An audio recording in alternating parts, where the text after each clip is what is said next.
King James, who was famous for writing the Bible, also wrote a book called Demonology in 1597. In King James' time, any woman who used herbal remedies or charms and other folk healing methods were often labelled as a witch.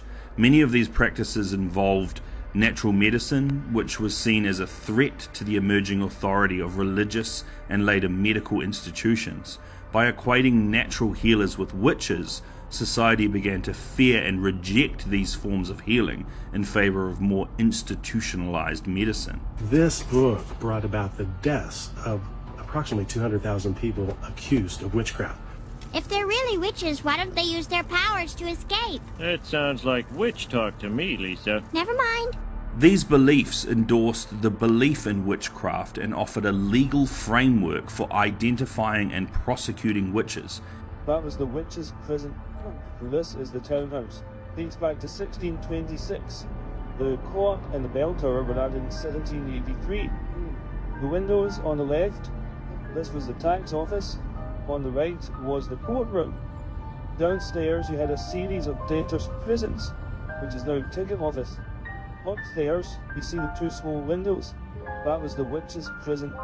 We're taken up to the witches' prison, and then in the morning taken and chained to the rocks and drowned.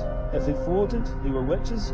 If they drowned, they were innocent. Either way, there wasn't going to end well for them. This was a huge push to clear out naturopathic medicine, as centralized medical industries started to form. But they needed to get rid of these natural remedies that everyone was using. That's why the modern era of a witch that we see in TVs and movies, everyone's seen the big pot that a witch stirs together. This is all tinctures and healing herbs and remedies that the witches would come out with. You see, they needed to get rid of it completely. The idea that the herbs worked was never taken into account. It was more the fact that these were witches using witchcraft and that the medicines themselves actually weren't real. And you see this popularized in so many different movies where they're drinking some sort of potion and that potion is doing something to them because the witch has done something. I sentence you hags to be burned at the stake until you are deemed fit to re-enter society.